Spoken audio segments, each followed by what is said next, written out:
Hello everyone, and welcome to a dramatic reading. This story was written, according to the notes, by a former Vietnam helicopter pilot. I do not know who the actual author is, or what he or she would have commented or named this file, but I simply refer to this as the Squirrel of Death.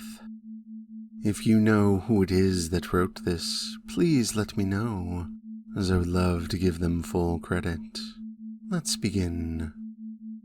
I never dreamed slowly cruising on my motorcycle through a residential neighborhood could be so incredibly dangerous. Little did I suspect. I was on Bryce Street, a very nice neighborhood with perfect lawns and slow traffic. As I passed an oncoming car, a brown furry missile shot out from under it and tumbled to a stop immediately in front of me. It was a squirrel, and must have been trying to run across the road when it encountered the car. I really was not going very fast, but there was no time to brake or avoid it. I was that close. I hate to run over animals, and I really hate it on a motorcycle, but a squirrel should pose no danger to me. I barely had time to brace for the impact. Animal lovers, never fear. Squirrels, I've discovered, can take care of themselves. Inches before impact, the squirrel flipped onto its feet. He was standing on his hind legs and facing my oncoming Valkyrie with steadfast resolve in his beady little eyes. His mouth opened, and at the last possible second, he screamed and leapt. I'm pretty sure the scream was Squirrel for... Or maybe... Die, you gravy-sucking heathen scum! The leap was nothing short of spectacular. He shot straight up, flew over my windshield, and impacted me squarely in the chest. Instantly, he set upon me. If I did not know better, I would have sworn he brought 20 of his little buddies along for the attack, snarling, hissing, and tearing at my clothes. He was a frenzy of activity, as I was dressed only in a light t-shirt, summer riding gloves, and jeans. This was a bit of a cause for concern. His furry little tornado was doing some damage. Picture a large man on a huge black and chrome cruiser, dressed in jeans, a t-shirt, and leather gloves, puttering at maybe 25 miles per hour down a quiet residential street, and in the fight of his life with a squirrel, and losing. I grabbed for him with my left hand. After a few misses, I finally managed to snag his tail. With all my strength, I flung the evil rodent off to the left of the bike, almost running into the right curb as I recoiled from the throw. That should have done it. The matter should have ended right there. It really should have.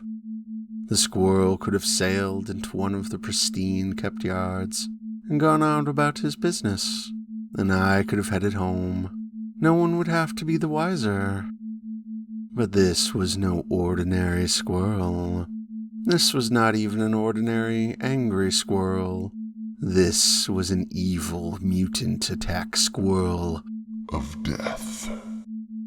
Somehow, he caught my gloved finger with one of his little hands and, with the force of the throw, swung around, and with a resounding thump and an amazing impact, he landed squarely on my back, and resumed his rather antisocial and extremely distracting activities. He also managed to take my left glove with him. The situation was not improved. Not improved at all. His attacks were continuing, and now I could not reach him. I was startled, to say the least. The combination of the force of the throw, only having one hand, the throttle hand, on the handlebars, and my jerking back, unfortunately put a healthy twist through my right hand and into the throttle. A healthy twist on the throttle of a Valkyrie can only have one result: torque. This is what the Valkyrie is made for, and she is very, very good at it. The engine roared, and the front wheel left the pavement.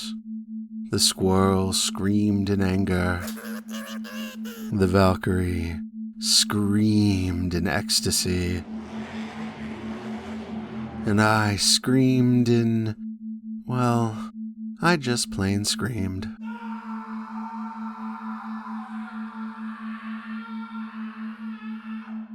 Now picture a large man on a huge black and chrome cruiser, dressed in jeans, a slightly squirrel-torn t-shirt, wearing only one leather glove, and roaring at maybe 50 miles an hour, and rapidly accelerating down a quiet, residential street on one wheel, with a demonic squirrel of death on his back.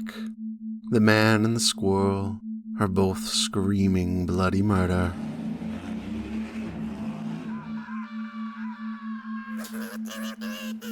With the sudden acceleration, I was forced to put my other hand back on the handlebars and try to get control of the bike. This was leaving the mutant squirrel to his own devices, but I really did not want to crash into somebody's tree, house, or parked car. Also, I had not yet figured out how to release the throttle. My brain was just simply overloaded. I did manage to mash the back brake, but it had little effect against the massive power of the big cruiser. About this time, the squirrel decided that I was not paying sufficient attention to this very serious battle. Maybe he was an evil mutant Nazi attack Squirrel of Death. He came around my neck and got inside my full-face helmet with me. As the faceplate closed partway, he began hissing in my face. I am quite sure my screaming intensified. It had little effect on the squirrel, however. The RPMs on the dragon maxed out, since I was not bothering with shifting at the moment, so her front end started to drop. Now picture a large man on a huge black and chrome cruiser, dressed in jeans, a very raggedly torn t-shirt, wearing only one leather glove, roaring at probably 80 miles an hour, still on one wheel, with a large, puffy squirrel's tail sticking out of the mostly closed, full-face helmet. By now, the screams are probably getting a little hoarse. I finally got the upper hand. I managed to grab his tail again, pull him out of my helmet, and slung him to the left as hard as I could. This time it worked. Sort of. Spectacularly, sort of. So to speak. Picture a new scene. You are a cop. You and your partner have pulled off to a quiet residential street and parked with your windows down to do some paperwork. Suddenly, a large man on a huge black and chrome cruiser, dressed in jeans, a torn t-shirt flapping in the breeze, and wearing only one leather glove, moving at probably 80 miles an hour, on one wheel, and screaming bloody murder, roars by, and with all his strength throws a live squirrel grenade directly into your police car.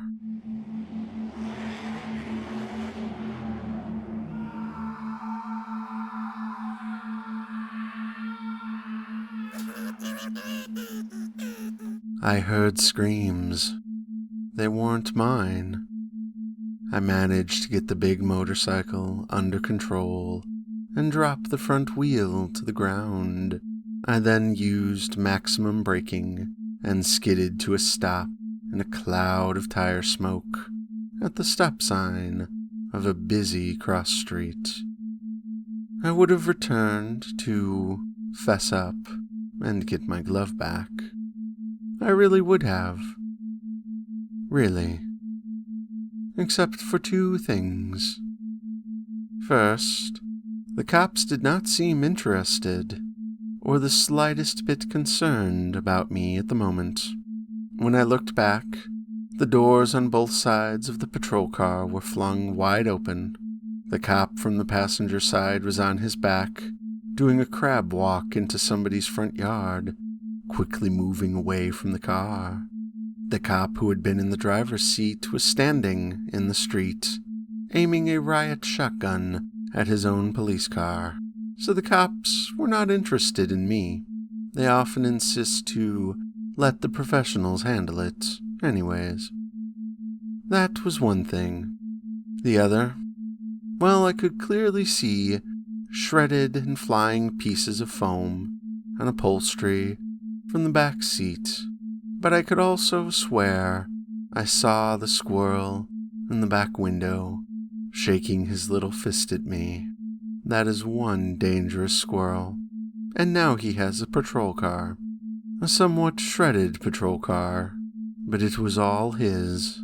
I took a deep breath, turned on my turn signal, made a gentle right turn off of Bryce Street, and sedately left the neighborhood.